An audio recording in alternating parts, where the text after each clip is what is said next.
بسم الله الرحمن الرحيم. مشاهدينا الكرام، السلام عليكم ورحمة الله وبركاته. أهلا بحضراتكم في لقاء متجدد من برنامج قوارير.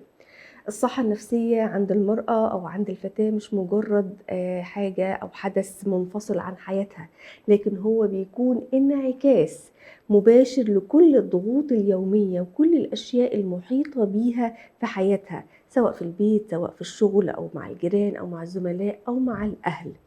وتحمل مسؤوليات كبيرة جدا. الضغوط المجتمعية والضغوط اللي يوم ورا يوم بتتراكم عليها دي بتصب في صحتها النفسية وبتأثر بشكل كبير وواضح عليها. مرحلة المراهقة كمان بتعتبر من أخطر المراحل، إلا إنها مليانة بتغيرات هرمونية كبيرة جدا بتحصل للبنت، وتغيرات جسدية ونفسية.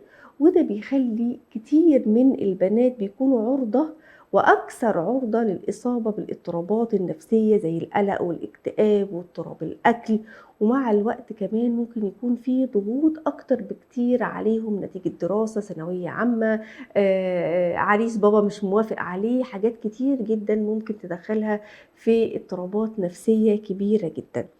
العلاج النفسي والأدوية النفسية مش ضعف، لكن هو وسيلة علمية وفعالة لاستعادة التوازن.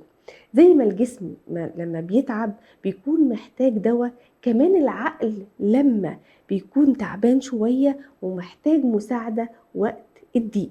الاعتماد على الإيمان بالله سبحانه وتعالى طبعا بيساعدنا، ومهم جدا جدا انه يساعدنا على الصبر والتحمل وتقبل قدر الله، لكن ده لا يلغي ابدا دور الطب النفسي ودور الادويه العلاجيه المتخصصه.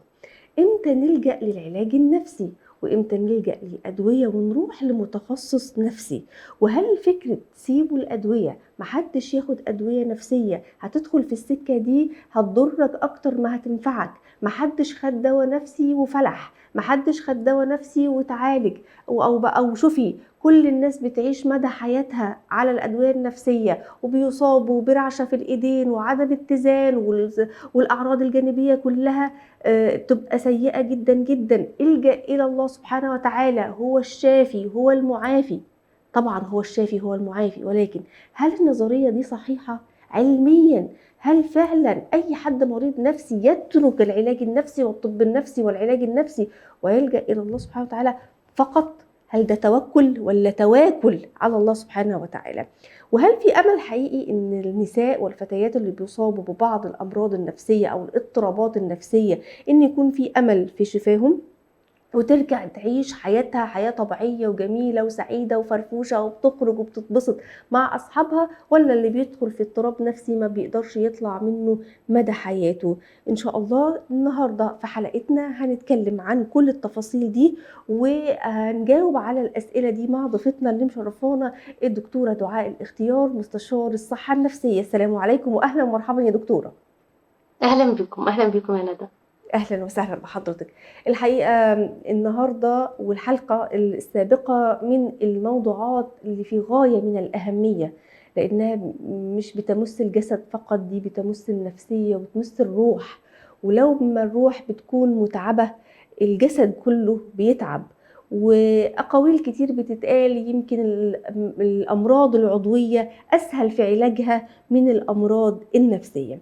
خليني أبدأ الحوار مع حضرتك النهاردة ونتكلم عن الفرق ما بين المرأة المتزوجة والفتاة العزباء في الإصابة بالأمراض النفسية، ومدى التأثر بالحالة النفسية والاجتماعية اللي تخليها ممكن يعني تتملك منها اضطراب قلق، اضطراب اكتئاب، أو أي شيء من الاضطرابات النفسية.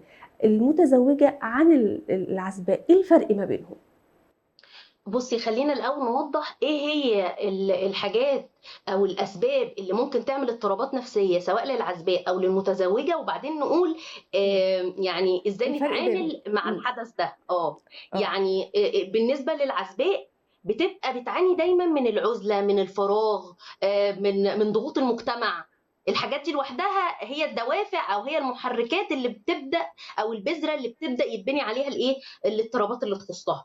المتزوجة عادة بتعاني من ايه بقى؟ من المسؤوليات، من إدارة الضغوطات، من إدارة العلاقات، من إدارة الأزمات الاجتماعية، المسؤوليات الاجتماعية، المسؤوليات الأسرية، إمم. المشاكل بتبقى طالعة من الجانب ده. كده إحنا إمم. فهمنا كل واحد طالع من أنهي بذرة. لكن آه. لكن لكن لكن المشكلة الأساسية بتكمن في إيه بقى يا ندى؟ إن إمم. أنا كعزباء لو راضية بوضعي، يعني أنا مبسوطة إن تمام أنا مش ناقصني حاجة، أنا باحب وباتحب، أنا مقدّرة ومتقدّرة من ناس بيحبوني ومن المجتمع اللي حواليّا، ما حدّش ماشي عمّال يوصمني، ما حدّش ماشي عمّال يقلل من تقديري الذاتي، إمم. أنا حاسة إن أنا بانجز حاجات في حياتي، أنا مستمتعة إمم. بيومي، إمم. لو عندي أنا كل الحاجات دي كعزباء، يعني عندي حالة من الرضا العامة، إذًا أنا مش هيحصل لي اضطرابات. أنا عندي وف مناعة ف من مفاهيم المجتمع المغلوطة تجاهي. بالضبط، يعني الحاجات دي مش بتؤثّر فيّا، أنا عندي حالة من الرضا عاملة لي اتزان سليم، ده لو إمم. أنا عازباه. طب ولو أنا بقى متزوجة، لو أنا ما عنديش حالة من الرضا هيطلع لي طبعًا مشاكل من البذور اللي أنا لسه شارحاها، لكن لو أنا عندي حالة من الرضا هابقى راضية جدًا إن أنا باعمل إنجاز في حياتي الاجتماعية، هدف أنا باسعى إليه، حتى لو هيخلّيني أدفع بعض الفواتير من عمري، من صحتي، من أنا مبسوطة وأنا باعملها. يعني الموضوع برضه كامن في نقطة الرضا. الرضا هي اللي بتوفّر لنا التوازن النفسي اللي يقدر يحقق للعزباء صحة نفسية جيدة وللمتزوجة صحة نفسية جيدة. يعني إمم. المشكلة جاية من عدم الرضا، دي باصة للمفقود عندها ودي باصة للمفقود عندها، ما حدش فيهم عارف يستمتع بالمتاح، بالموجود.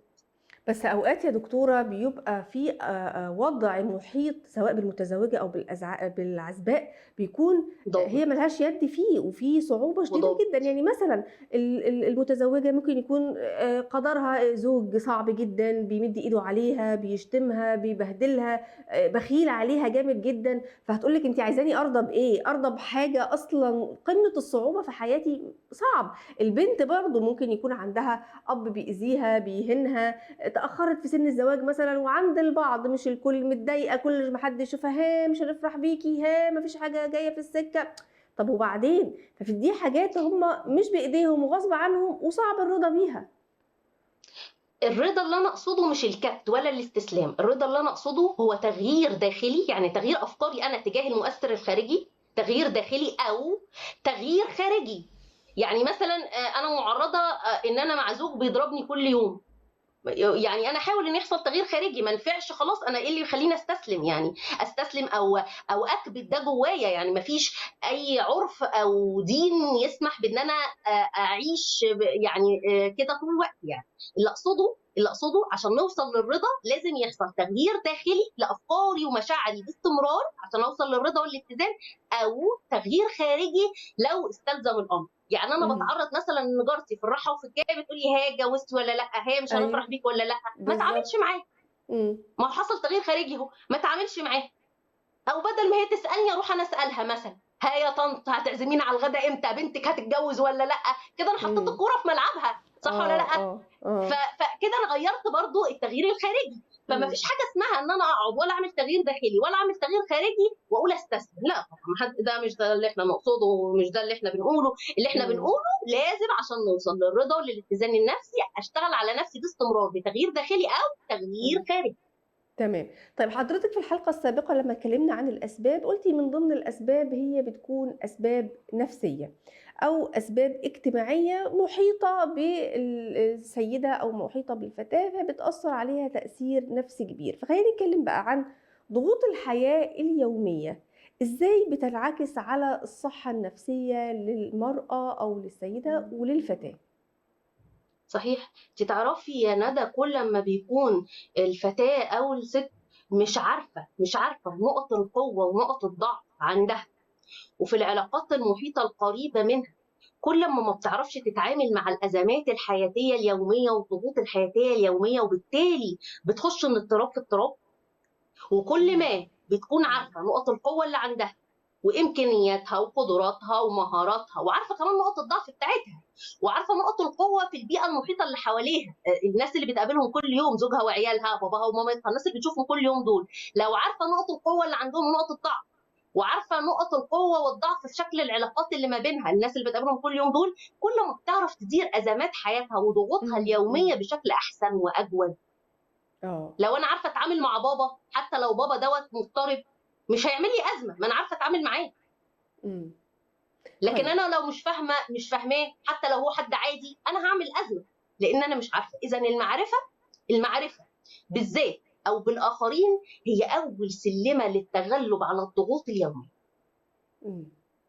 معلومة مهمة جدًا، جدًا النقطة دي يا دكتورة دعاء، المعرفة مم. فعلًا هي أول سلِّمة علشان نقدر نتغلب مم. على ضغوط الحياة. طيب حضرتِك عارفة إن زي ما بنقول كده بلغتنا الدارجة وبالعامية إن سُمعة الأدوية النفسية والعلاج النفسي والطب النفسي وحشه قوي. سيئة جدًا، وحشة أوي، وناس وحشه بتاخدها قوي. بشكل فيه طُرفة كده مع كامل الاحترام والتقدير لحضرتِك مع ولكل الأطباء ادمان. النفسيين، إن الدكاترة النفسيين هم نفسهم اللي محتاجين دكاترة نفسيين، مره حلقه قالت لي أكيد كده على قُلتِ فكره، قلت حد لها قال لِك شكرا. كده، في حاله قالت لي بالضبط. كده فعلا، قلت شكرا. أنا مش عارفة هو الموضوع ده يعني ليه طالع كده، وليه الناس يعني بتتكلم بالشكل ده وبقوة وبتقولها يعني بثقة رهيبة جدًا يا دكتورة دعاء كأنها معلومة يعني موثّقة. طيب ليه؟ ليه الأدوية النفسية والطب النفسي واخد السُمعة السيئة دي؟ عمل إيه علشان الناس تتكلم عنه بطريقة سيئة كده؟ الدراما يا ندى مسوقه سمعتنا جدا والله يا ندى. عبد السلام إمم. النابلسي والناس القديمه والافلام الابيض واسود ديت مبوظه سمعه الدكتور النفسي والادويه طلّعوه هو النفسيه. يعني عفوًا هو اللي مجنون. بالفعل والله فعلا، انا بقول لك مره حلقه قالت لي كده بالفعل. ف... فمسوقين سمعتنا يا ندى طب كان يعني رد فعلِك عليها إيه؟ أنتِ قُلتِ لها إيه لمّا قالت لِك ده ضحكت أنتم اللي طبعا، هي محتاجين غلبانه. دكاترة؟ لا غلبانه يعني، ان قال لكم الجاهل فقولوا سلامه يعني، فقلت إمم. سلامه. هي يا عيني غلبانه مش هي في فاهمه حاجه. حرام هي لو والله فاهمه، جدًا. هي لو إمم. عندها العلم مش هتقول كده. فالجاهل هتقولي له ايه؟ سلامه. إمم. طيب فغلبانه. إمتى نلجأ للعلاج النفسي وللأدوية، وإمتى مم. نلجأ للطبيب وتقولي لأ مم. خلاص أنا حتى مم. الجلسات السلوكي المعرفي مش نافعة، أنت لازم تاخد مم. علاج دوائي مم. وتمشي عليه وتتابع مع طبيب مم. نفسي، إمتى يا دكتور؟ مم. في عاملين. اول حاجه، لو الاضطراب اللي عندي ايا كان نوعه بقى، اكتئاب، قلق، اي حاجه في الحياه، إمم. اكتر من 3 اسابيع، يعني دخلنا في شهر. إمم. المده الزمنيه، لو المده الزمنيه طولت لازم اروح لدكتور قولا واحدا. قولا واحدا. وعاده لو رحتي الاخصائي هوديكي السايكاتري على فكره، يظبط لك الدواء وبعدين تروحي الاخصائي. إمم. دي اول نقطه. يبقى الفتره الزمنيه. النقطه الثانيه، آه.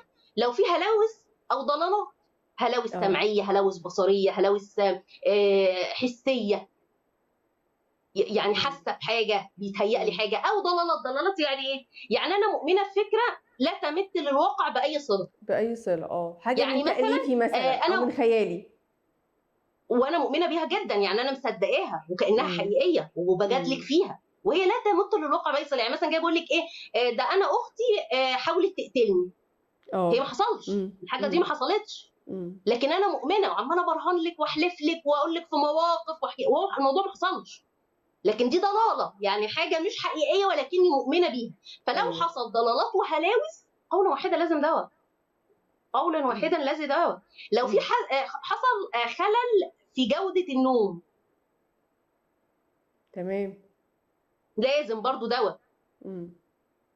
طيب يبقى دي أبرز الأعراض اللي الاسباب المفروض إن إحنا نلجأ فيها للطبيب النفسي. طيب أنا بقى السايكاتري. عايزة القول الفصل في هذا مم. السؤال اللي جاي ده المهم مم. جدًا، جدًا، واللي ناس كتير بتتكلم مم. عنه، واللي بعض مم. الناس بيعملوا عنه فيديوهات وبتنتشر على السوشيال ميديا، ألا وهو مم. الأدوية مم. النفسية بعيدوا عنها، دي اللي الله بتجيب يسامحك. المرض، دي اللي بتجيب الله يسامحك. ابعدي عن الدوا النفسي، اوعي يدخل جسمك، مم.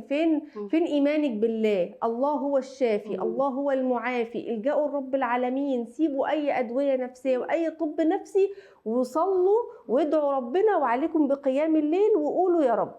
احنا مش ضد ابدا ان احنا لا صلاه ولا ضد الايمان بالله سبحانه وتعالى، ده هو اللي بيقوينا اصلا، هو ده زادنا، الا بذكر الله تطمئن القلوب.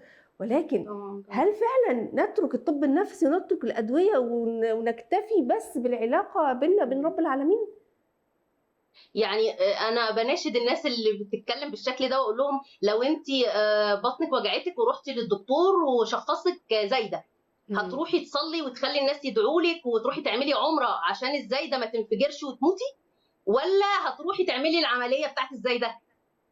لو انت إمم. عندك صداع هتاخدي مسكن وتشوفي الصداع ده سببه ايه، ولا هتصلي وتقري قرآن والصداع يروح وبس. لو إمم. عندك مغص، لو عندك التهاب في المعدة، هتروحي تشوفي القولون تعبان ولا في ايه وايه الادويه المناسبه للقصه ديت، ولا هتصلي وتستغفري وتقري قرآن وبس. كل تمام. اللي انا بقوله ده لا يمنع ان احنا في الاول طبعا يعني مع العلاج او مع الادويه الكيمياء ناخد بالاسباب ونقول دعاء الشفاء وندعي الله عز وجل بالضبط، ونبقى عارفين ان والرقية الله هو الشافي الشرعية وان اللي احنا والماء بنعمله ده مجرد المقروء وكل اسباب. ده. إمم. كل الكلام ده، لكن يعني الرسول صلى الله عليه وسلم لما جم سالوه الصحابه في قصه تهجين النخل وكده، قال ايه؟ انتم اعلم بشؤون بأمور دنياكم، دنياكم، أيوه. امور دنياكم. فيعني اللي بيصدر لنا معنى ان الدواء النفسي نعمل له احلال بالقران والصلاه و ده تواكل وفهم غير صحيح مطلقا عن الدين. ده مش فهم مظبوط عن الدين. الدين إمم. قال نتوكل على الله حق توكله. ابقى إمم. عارفه ان الدكتور هو سبب والدواء هو سبب، لكن لازم اخد بالاسباب إمم. بنفس الوقت ان انا متوكله على رب الاسباب. لكن إمم. ان انا الغي الاسباب وتواكل بدون توكل على الله عز وجل واقول ان الصلاه بس هي اللي هتشفيني ولا القران بس هو اللي هيشفيني، يعني ده مش الهدف من الدين. واحنا كده يعني بنقص ونلزق في الدين بشكل يريحنا. يعني الدين مش كده إمم. خالص، ومش هو إمم. دوت اللي هيشفينا. ربنا ما ادلناش المنهج اللي الناس دي بتصدره لاداره إمم. حياتنا، مش هو ده المنهج. لابد إن إحنا ناخد بالأسباب ونتوكل على الله طبعا حق التوكل. على رب الاسباب. إمم. طبعا طيب دكتورة دعاء، هل في نسبة شفاء إن أي حد بيدخل في اضطراب نفسي أو مرض نفسي سواء سيدات أو فتيات وبدأ ياخد في العلاج، هل في نسبة الشفاء قد إيه أصلًا؟ وفي أمل إنها ترجع تاني زي حياتها الأولانية؟ لإن في بنات وستات باسمعهم يقولوا نفسي أرجع كده مبسوطة زي الأول، مش شايلة هَم حاجة، وأبقى مفرفشة وأخرج وأضحك وأتبسط، وأبقى أنا خلاص حاسة إن أنا عجزت نفسيًا وبقيت مهمومة وخلاص دخلت في سكة التعب النفسي ومش عارفة أطلع منه. طبعا بيخفوا. ما فيش حاجه اسمها ما بيخفوش، بيخفوا طبعا وبيرجعوا زي الاول واحسن. على فكره بيرجعوا احسن من الاول، لان هم بيبقوا مروا بتجربه مريره بتثقلهم بعض الخبرات بتخليهم يعيشوا حياتهم بشكل اجود واحسن وافضل. طبعا بيخفوا، ده قولا واحدا يا ندى. زمان قوي قوي قوي قوي كان في مدرسه بتقول ان الاضطراب العقلي اللي احنا بنسميه الجنون لا يشفى. ودي مدرسه قديمه ثبتت إمم. خطأها بعد كده. وقت ما كنا بندرس المدرسه دي يا ندى، عارفه كنت اقعد اتامل الحديث بتاع رسول الله صلى الله عليه وسلم صلى لما الله كان عليه يقول وسلم. ايه؟ يقول ان رفع القلم عن مين؟ عن الصغير حتى يبلغ، وعن إمم. النائم حتى يصحى، إمم. وعن المجنون حتى يعقل، او كما قال رسول الله صلى الله عليه إمم. وسلم. كنت اقف عند المجنون حتى يعقل دي بقول ايه؟ هو المجنون بيخف؟ الكتب قالت انه ما بيخفش. دي المدرسه إمم. القديمه، دي إمم. القديمه قوي. كنت اقعد اقول هو المجنون بيخف؟ لغايه المدرسه الجديده بقى والنظريات الجديده اثبتت فعلا انها نوبات. نوبات. بناخد لها الدواء ونسيطر على النوبه ونرجع احسن من الاول زي الفل. سواء امراض نفسيه او امراض عقليه او اضطرابات نفسيه، كلها مراحل نسيطر إمم. عليها. هي بس مشكلتها ان الاضطراب النفسي من الحاجات اللي بتطول، مش زيها زي الامراض العضويه. يعني دوره الانفلونزا جوه الجسم قد ايه؟ من 5 ايام ل7 ايام وخلاص. ما فيش حاجه اسمها انفلونزا جوه الجسم، حتى لو ما خدتلهاش اي باراستامول ولا اي ادويه هي هتخف لوحدها. لكن هتاخد مشكله بقى دورتها الاضطراب النفسي مش وتخلص. دورته 5 7 ايام، إمم. تمام. طيب. فبيطول. بنقعد شهور شويه ممكن او سنه آه. او اكتر، آه.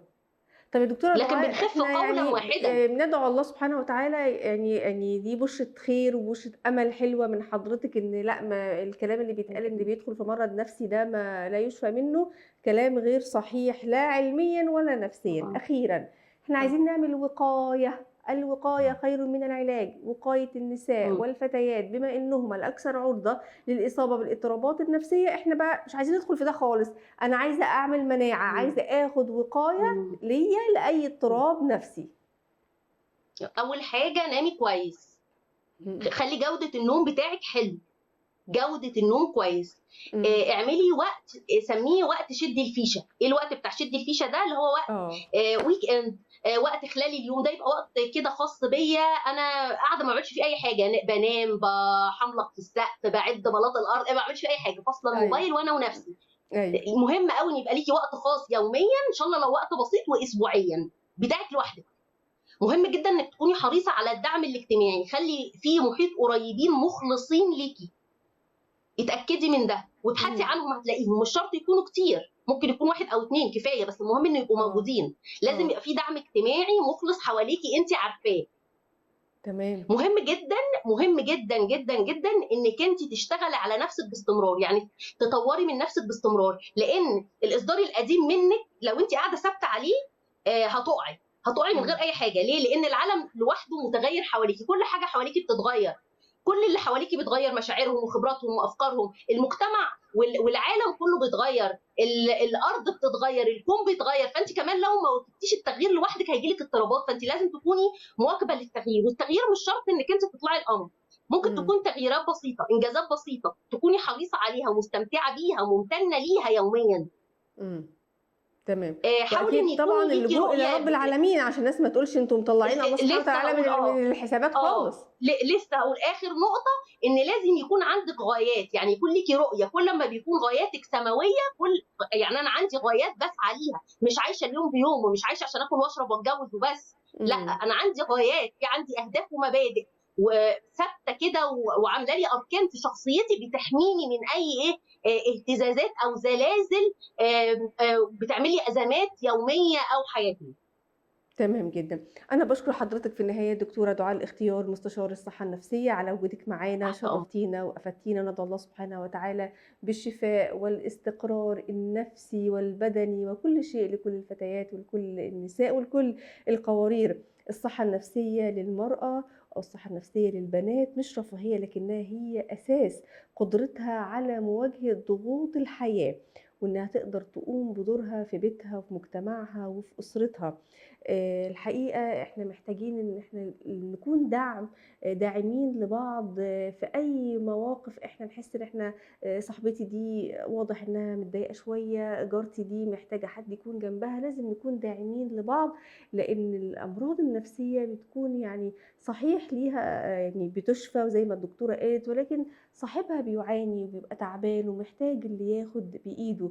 واوعي تستهيني وتبقي شايفة إن الأمر النفسي ده أمر بسيط ومش محتاج علاج ومش محتاج استشارة، بالعكس الصحة النفسية مهمة جدًا، جدًا، عمرها ما كانت رفاهية بل هي أساس للحياة. نتمنى الصحة والعافية النفسية والجسدية لكل مشاهدينا ومتابعينا وبالأخص لكل القوارير. انتهت حلقة قوارير اليوم وإلى أن نلقاكم نترككم في رعاية الله وأمنه والسلام عليكم ورحمة الله وبركاته.